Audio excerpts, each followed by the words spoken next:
তৃণমূলের জেলা চেয়ারম্যান তথা জঙ্গিপুরের বিধায়ক জাকির হোসেনকে ফোনে প্রাণনাশের হুমকি। সাংবাদিক সম্মেলন করে জানালেন জাকির হোসেন। হুমকির জেরে আতঙ্কে জাকির হোসেন এবং পরিবারের লোকজন সহ অনুগামীরা। মোবাইলের অত আমি এক্সপার্ট নয়, অতটা আমি বুঝি না। আমি হঠাৎ করে পরশুদিন আমার নজরে আসে যে কী লিখছে দেখি, কেন বিভিন্ন মানুষ লিখে পরশুদিন দেখছি বম মেরে দেবো বলছে, অশ্লীল গালাগালি হুমকি দেখাচ্ছে। আমাদের কি অপরাধ আমি এটা বুঝতে পারলাম না, কোথায় থেকে কে করছে সেটাও জানি না। আমরা নাম্বার আছে, আপনার নাম্বারটা দেখে নিন। এবং আমাদেরকে বারবার করে এই হুমকি দিয়েছে, রাগও দিয়েছে। আমরা কিন্তু প্রশাসন এবং আপনাদের মিডিয়া ভাইকে বলবো আপনারা এর সুব্যবস্থা হয় সেই ব্যবস্থা আপনারা। হুমকিটা কি আপনাকে দেওয়া হচ্ছে না পরিবারকে দেওয়া হচ্ছে? পরিবার হ্যাঁ, একটা ফোন থেকে বারবার আসছে। আপনারা কি পরিবারকে না, লেখা ছিল, হুমকিটা লেখা ছিল। হুমকিটা কি আপনাকে দিচ্ছে না পরিবার সহ? মানে সবাইকেই হুমকি দিচ্ছে বম মেরে দেবো। মানে কি একজন থাকবে না, একাধিক লোক থাকবে, তাকে সবকে বম মেরে দেবে। আমার সে যে সিকিউরিটি থাকে, আমার সঙ্গে ফোর্স থাকে, তারও মেরে দিতে পারে। এবং তার আমার সঙ্গে আমার অনেক শুভাকাঙ্ক্ষী লোক আছে, তারা থাকে, তাদেরকে মেরে দিতে পারে। সেই হুমকি বারবার দিচ্ছে। দেখুন, নিমতি থেকে ঘটনা যুক্ত হতে পারে। কারণ হলো যে তারা নিশ্চয়ই নাহলে একবার করে সাহস না কি করে পায়। তাই প্রশাসনের দৃষ্টি আকর্ষণ করছি, শিগগিরই ব্যবস্থা করে তার কঠোর ব্যবস্থা করে সেই ব্যবস্থা করছি। এই বিষয়টি কি ঊর্ধ্বতন নেতৃত্বকে জানিয়েছেন? হ্যাঁ, এই বিষয়টি ঊর্ধ্বতন দেখুন, আমি কালকে এফআইআর করেছি, উত্তরভবনকে আমরা অবশ্যই জানাবো। কারণ ইলেকশন চলছে, আপনাদের প্রেস মিডিয়ার মাধ্যমে আমি জানাচ্ছি। দিদির কাছে অনুরোধ, উনি আমাদের বাংলার মা, বাংলার জন্য সব প্রতিটা মানুষকে রক্ষা করার জন্য উনি আছেন। আমরা চাইবো অবশ্যই রক্ষা করবে এবং তার কঠোর ব্যবস্থা করবে, এই আশা রাখছি। আপনি একজন প্রাক্তন মন্ত্রী এবং বর্তমান বিধায়ক, আপনার উপরে বারবার এরকম হুমকি আসছে।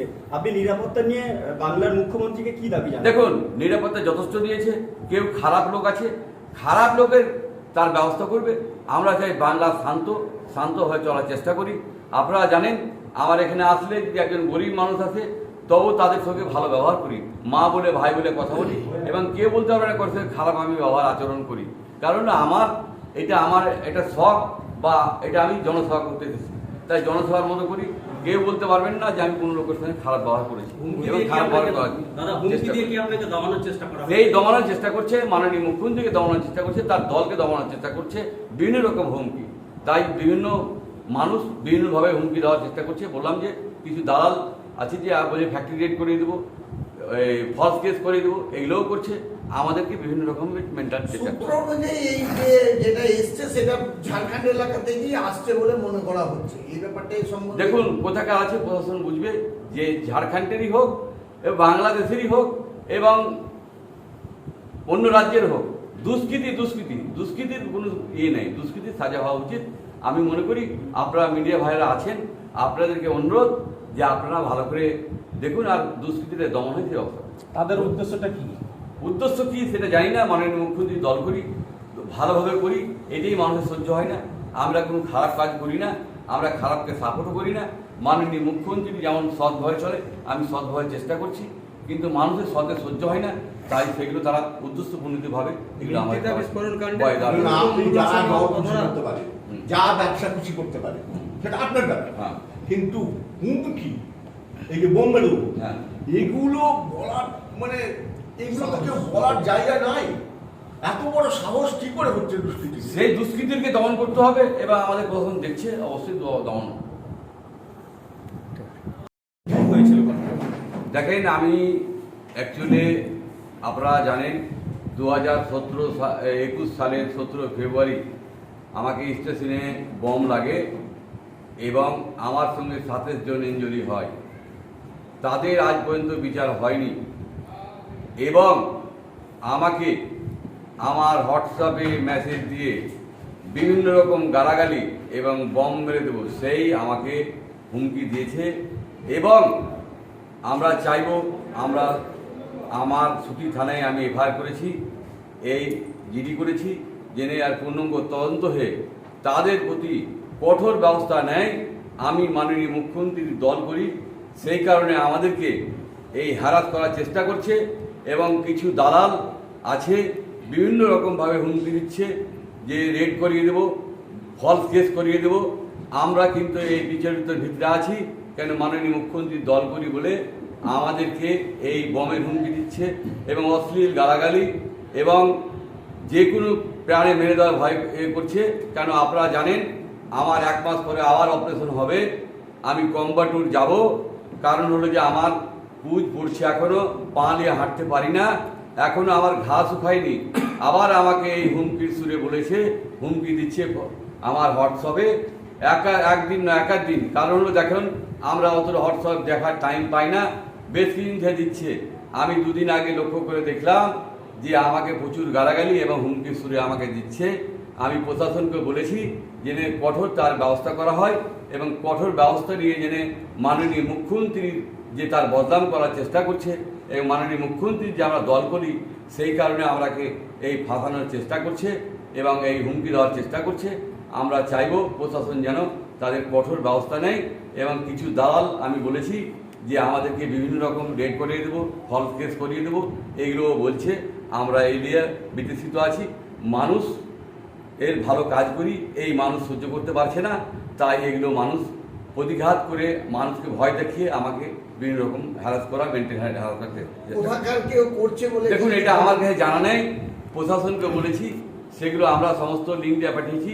মোবাইলটা আপনাদেরকে দেখাতাম, মোবাইলটা আমি থানায় দিয়ে পাঠিয়েছি এবং আমি সমস্তগুলোকে আমি স্ক্যান করেছি, আপনাকে সকলকে দেখাতে পারবো এবং এফআইআর নিয়ে এসেছি। এফআইআর আপনারা দেখুন, কারণ আমরা সবসময় স্বচ্ছভাবে থেকেছি, স্বচ্ছভাবে ব্যবসা করি এবং তাই আমরাকে বিভিন্ন অ্যাঙ্গেল থেকে আমাদেরকে হুমকি দেওয়া হচ্ছে এবং হোয়াটসঅ্যাপে মেসেজ দিয়ে আমাদেরকে যেভাবে হুমকি দিচ্ছে, এটা প্রাণের ভয়। পুরো বাড়ির লোক আতঙ্কিত এবং এলাকার কিছু আমার অনুগ্রামের আতঙ্কিত যে এই ধরনের বারবার হলে মানুষ বাঁচবে কী করে এবং মানুষের নিরাপত্তা কোথায়।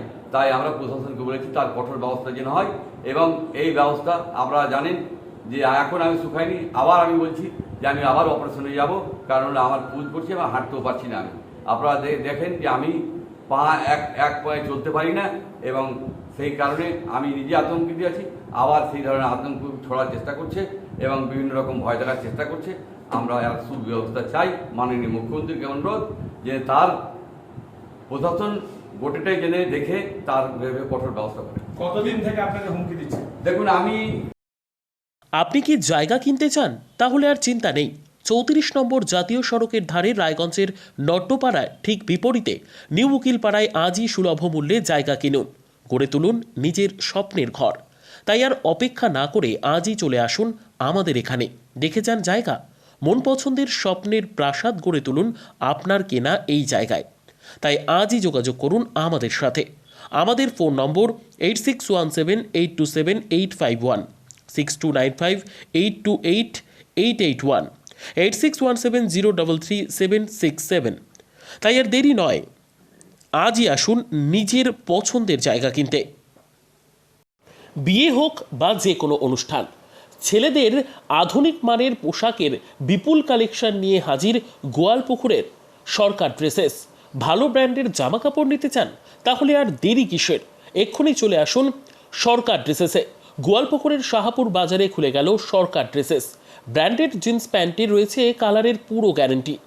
ব্র্যান্ডেড জিন্স প্যান্ট ছাড়াও রয়েছে shirt, T shirt, panjabi, cargo jeans, cotton pant, half pant সহ যাবতীয় পোশাক থাকছে এখানে। সকল প্রকার কেনাকাটায় থাকছে আকর্ষণীয় উপহার। তাই আজই আসুন আমাদের প্রতিষ্ঠানে।